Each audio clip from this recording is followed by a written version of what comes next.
Syracuse. We both love Gotham, and he was a very worthy, or Joshua Zinder Architects, was a very, very worthy recipient. He talks about sustainability and things that I never really understood, and I would say that Josh is the personification of Gotham. Thank you. You're on.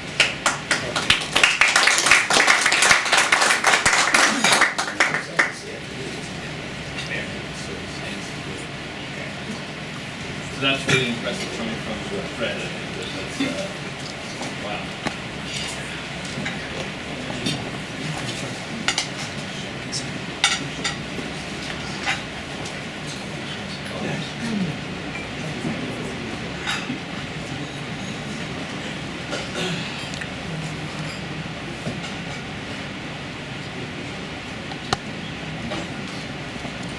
Okay, so 5 to 7 minutes.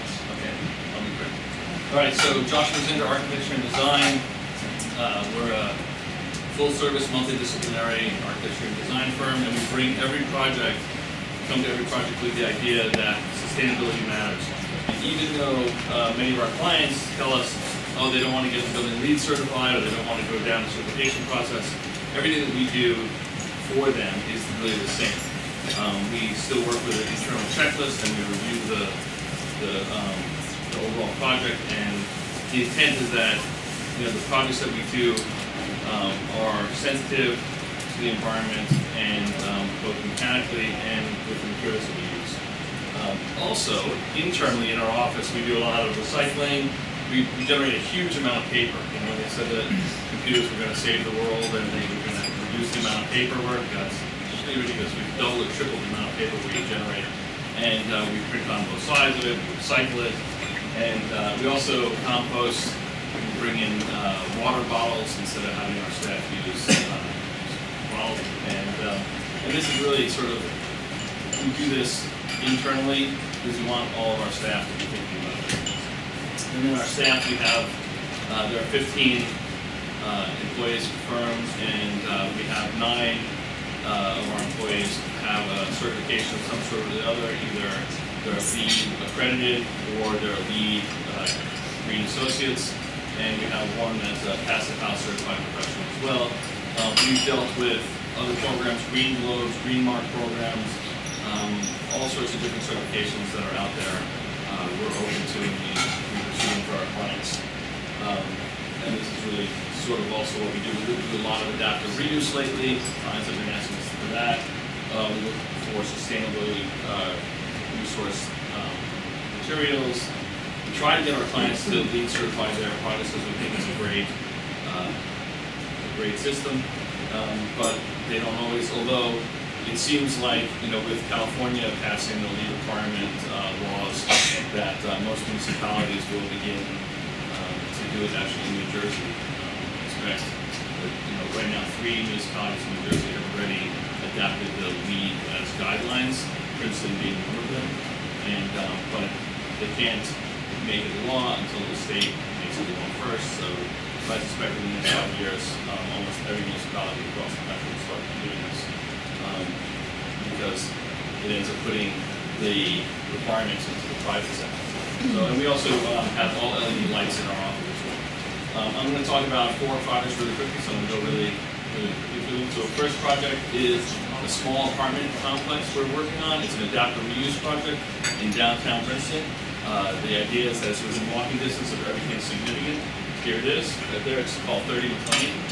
I'm just calling it 30 Mac. It is a former Masonic lodge, so it's an African-American Masonic lodge. It has a lot of history behind it. It was quite fascinating.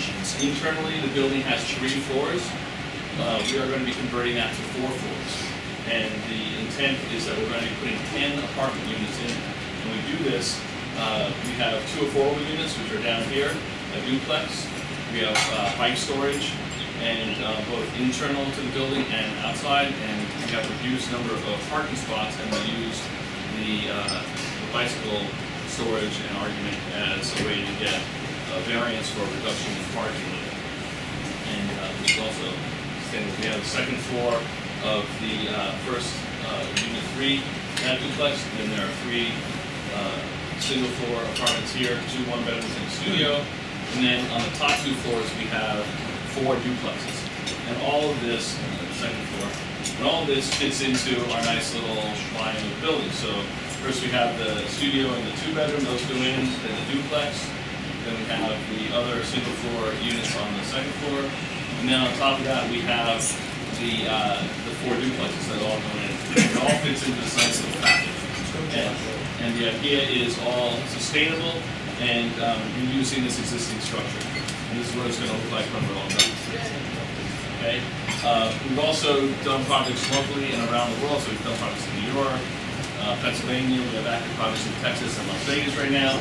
This is Skyline 57. It's a restaurant we did in Singapore. Yep. And it's part of the Green Mark program. So it was the equivalent of a LEED Gold project that we did in Singapore. The big challenge here was the client said, you're not allowed to block the view.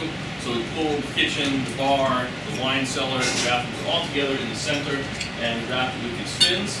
And it's actually, here's the restaurant is right up on the corner of the Marina Bay Sands. So it has an amazing view.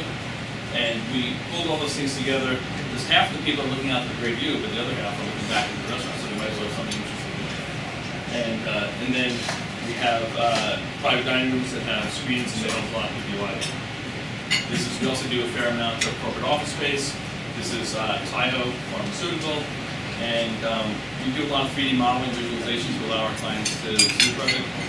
This was a project that This was a project that was certified by the state of New Jersey. We had to meet their green guidelines for energy consumption and for material usage.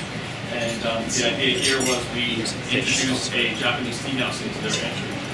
Okay, the last project that I have is really beautiful, right? It's a gas station downtown Princeton. But here we're talking about adaptive reuse, right? So this gas station sat empty for 6 years.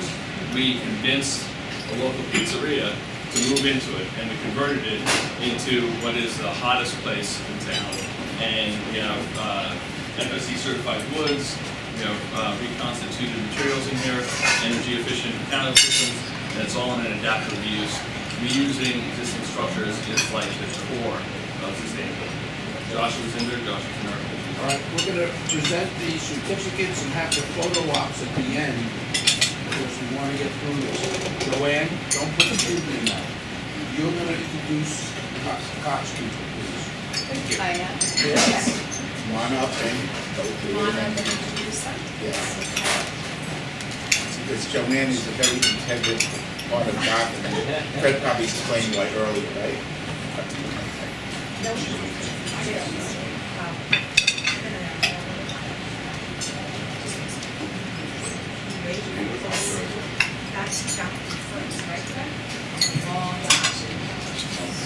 I'd like to introduce one of the best things that's ever happened to me in a very long time. I've known Fred for years and Gotham for a very long time, and Fred has actually watched me transition through several business opportunities and has always been part of the Gotham family.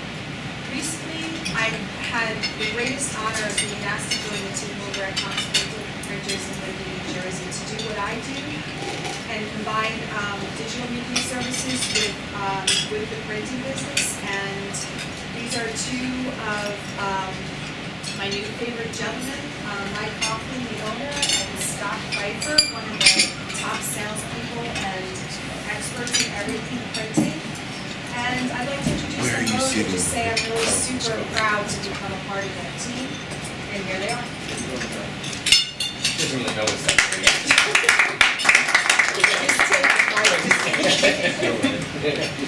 Right. Well, thank you. Mike Hoffman, Cox Printers, as we transition to the world of digital media. So I'm going to move quickly also because of the time. We don't have real formal presentations. Our website, I'd love everybody to go check out Cox Printers and go check out some of the tabs up here, our media, and some of our main initiatives are on there. First thing I'm going to do is get on a soapbox about paper. When you use paper, it is not a bad thing. Using paper is a good thing. As our architect says, it is exploded. If you use reforested paper, and I know we have WasteWise friends here too. I don't know if you guys remember us, but we were with WasteWise, and you presented also. And so it's somewhere between. You don't waste it. You don't use virgin fiber. But if you use reforested, FSC certified, and the right papers, it's not an evil thing for your environment. And they plant 1 million trees a day in this country. Yes, 1 million. And it's good for the environment to plant and regrow the way they do it. It's a science. Again, don't waste it, reuse it. And we are the king of reusing it because when a customer moves and they have leftover letterhead or anything, we cut it off, we add it, we reuse it, we print on it, we give it back, and it goes through over and over and over again. There's another great company in New Jersey where we had some really odd cut paper that was going to go into the dumpster basement for recycling bins. So everything goes into recycling. Instead, we added it and we sent it to them because it was this catty corner thing and it was the greatest thing. You can still write on it. Okay, so paper's not the enemy unless you're wasting it. You're using the cheap stuff from Staples or a box store that's coming from virgin cars. Okay, Cox printers. We are commercial printers. We approach things a little differently. Anybody put ink on paper, but truthfully, what do you do with that product once we give it to you? How does it look? How does it present? And how do you get more business? Because the better our customers do, the healthier our customers are, then the better we are. So whether we do it, we reprinted this book in about a minute, thanks to Joanne did the design and such, but it's a digital job and, you know, it's not bad for the time frame we did it. Anyways. And the price was wrong. Well, next year we'll wait. Didn't you help yourself? So basically, the goal is not just put ink on paper. How do you differentiate? Well, if you care about your clients and the well-being of your clients, then guess what? You form a relationship with a lot of trust. You become more of a consultative vendor to them. Maybe there's things we could suggest, different paper, cutting the size, using both sides, doing things so you get more out, less waste, saves you some money, and so on. The green part of our company, I'm going to leave for last. I'm going to touch on one other thing. We're also very into the social aspect. Internally right now we're running 2 programs. One is called Books for Africa. How many of us have books laying around the house you know what to do with? Well, guess what? Those developing nations really need these books. So there are some guidelines, but what we're doing is our employees, as we empty our homes and do that spring cleaning, we're bringing it in, boxing it, and we're shipping it down, just as a way to give back in a much larger format. The other is we're actually running a food drive just to our local customers so they can gather food. We're picking it up, bringing it over to the Linden Food Pantry because we have 200 families in town that need help. And so this is another small way. The social footprint is part of our element, it's part of our culture. Leads us to the green part. So our green and our sustainability starts with my daughters, now 25 and 21, when they were about 6 years old, coming home with a book that said something about solar panels, and them saying, "Daddy, why don't you do this on your building?" And I didn't own a building at that point. And my landlord told me what I could do with that solar panel when I suggested it. So we moved about 8 years ago, 8.5 years ago, we bought this building in Linden. It's 18,000 square feet, 35 employees, and we worked on converting it. So the first thing is, yes, there's solar on our roof. The solar goes into our boxes that partially powers, not today, partially powers our offset presses. So we are actually driving our own equipment with the solar on the roof. We have 2 Honeywell wind turbines on our roof. Those are into a separate box that feeds the graphics department. Does it produce a lot? No, it really doesn't. It's semi-experimental. Whatever it does, it does. And I'm in Linden. I'm not at the ocean. But if you had the right location, it would be amazing. But if you want to talk about it, you have to learn. You have to get into these things. So I have 1 minute left. Yes. Oh, shit. 30 seconds. 40 seconds. So basically, on our roof, we have a roof garden. We have 4 honeybee hives. We have nighthawks nests. We have a chimney swift that was built by a Boy Scout for his Eagle Award. That's all on our roof. We harvest the honey, we give it to prospects, we give it to clients. We are putting, to go with the food pantry, rows of plants up there during the right months, so this way we can harvest eggplant, tomatoes, and bring fresh produce to the pantry as part of the social conscience, catch some of that rainwater at the same time that's running off. All our lights, high efficiency, we recycle everything under the sun, and we do give a hoot. So we take care of our customers, healthy attitudes, and it just feeds itself. We've learned how to make being sustainable profitable. We've been on Katie Couric, we've been on Chasing News New Jersey, we've been on international blogs. And you can make money while being sustainable, which affords you to do the whole thing. Thank you. Todd, you want to say something? It's not. Say it all.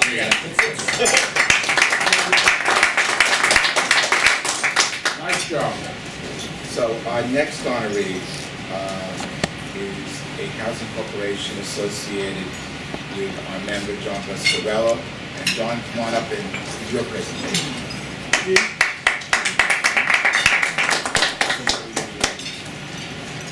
I'm really honored and surprised to have gotten this award. John, if you hit the PowerPoint button on the bottom of the screen, Yes. so you just, yeah. Oh, yeah, right there, it should, click that, it should pop right up. There you go. Oh, no, you had it up. You gotta click on it. Right there, click that. Don't touch it. Now go up to the, and the clicker, if you wanna use it. Okay, so I'm actually not going to take total credit for this. There's a lot of people involved in what's happening in the housing corporation that I live in. I am the president of the board, and I'm still standing, which is amazing. This corporation this housing development was developed in the late 50s. And I'm going to read this because I will forget some of the names. It was Barnard College, Columbia University, Corpus Christi Church, International House, Jewish Theological Seminary, Juilliard, which was on Claremont at the time, not Lincoln Center, Riverside Church, and Teachers College, and Union Theological all came together to build this complex. And it was built in certain ways to house faculty and stuff like that. It was a limited equity co-op. It is now totally open. It is no longer owned by those corporations, although I think 15 of our apartments still have some ownership by one or two of the schools and such. So as you can imagine, it's a bastion of liberalism. It's a bastion of people that are very progressive up there. We have a NORC on our community, on our property. Does anyone know what the NORC is? Yep, I found it. Okay, naturally occurring retirement community. I have a woman two floors above me. She's 106. Wow. She goes to the gym. So it's a really special place. Yeah. So it's up in Morningside Heights, and they call it Morningside Gardens. And we have 9 acres, and we have a gardening committee. We have over 80 species of birds have been spotted on the property. We have a butterfly garden, and we have a lot of progressive people that live up there. And they started making some changes to the corporation several years ago, and we became the first housing corporation in New York City to compost. And what had happened, there was a green market by Columbia, and you used to be able to take your composting to the green market. And so what happened was, I should jump to the order of the slide. So exterior lighting, just to bounce back, we had typical lighting on the outside, and as you know, LED was coming into play, and it really is state-of-the-art. And so 4 years ago, we hired Domingo Gonzalez, who's quite a well-known lighting designer, and we moved to do LED lighting throughout the entire complex, both indoor and outdoor. And it was really a challenging goal, because I don't know if anyone knows about LED lighting. Basically, we'd sit down at a meeting, and by the time the meeting ended, something changed, the lighting. So it was really challenging, but we basically changed all our lighting to state-of-the-art LED, reduced our energy costs tremendously, but also reduced the amount of energy that it takes to light our complex. One of the problems, and you're going to see this in New York City, I believe, is the lighting. LED lighting can be extremely blue, and if you've read anything about it, people tend to not like it. Ours is not quite as blue as what the city recommends, or what the city is doing. Part of the problem is everyone wants to light up their cameras. They want to be able to take pictures at night for their cameras. So the lighting levels need to be pretty high. We have cameras on our compost as well. But we were able to not only put something in that was not quite as blue, but we have these now dimmed down to about 65%, and that also has reduced our energy consumption and the amount of dollars it costs composting. We moved to compost on site, so we literally have composting bins on site, and our shareholders can compost and reduce our waste by 35%. The city will pick up your composting. So it's a city program. We were the first housing corporation to do this. We got an award, a commendation from Bloomberg in 2013 for it. And these are the bins, and that's what they look like. They're little bins like that, and they have a perforated cover, so you can cover them. Everybody gets kind of worried with bugs and smell, and it really hasn't been a problem at all. And initially, when we first started, we did the composting. People had to actually bring their composting to the refuge area. Now, people really got into it, so now it's in the basement. People can just bring it downstairs and it's going to be picked up. Okay. How much time? 30 seconds. 30 seconds. Okay. Recycling throughout. It's a very progressive community, and they're always after doing things. Right now we have a committee that is trying to get the board to house a Syrian refugee family. So constant progressive attitude. Thank you, John. Sherry's going to introduce our next awardee. Next, we have Earth-Friendly Products. Dr. Ladera and her team are here. They are celebrating their 50th anniversary this month, so they are not newbies. And I'll let them tell you about their life. Thank you. Are you going to stay here? Is it okay if I stay? You want me to stay there? Then I have to. Oh, Okay. No.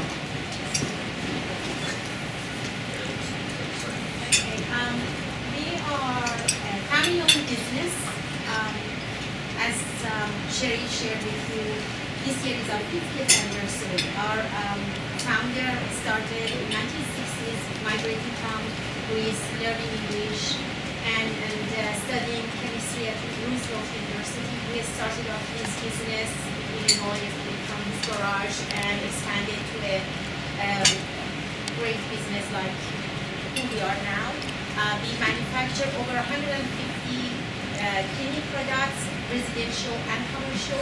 So any of you are in building business or any other business, you can use our products because you get a better point for LEED certification as well. Over 100 of our products are Safer Choice certified, so it's an EPA recognition for products that are safe for the environment and safe for people to use. We are carbon neutral, water neutral, and all four facilities are platinum level, zero waste certified. Means that we have diverted over 95% of our trash from landfill. And we have the highest pay, hourly pay for our employees, $17 an hour.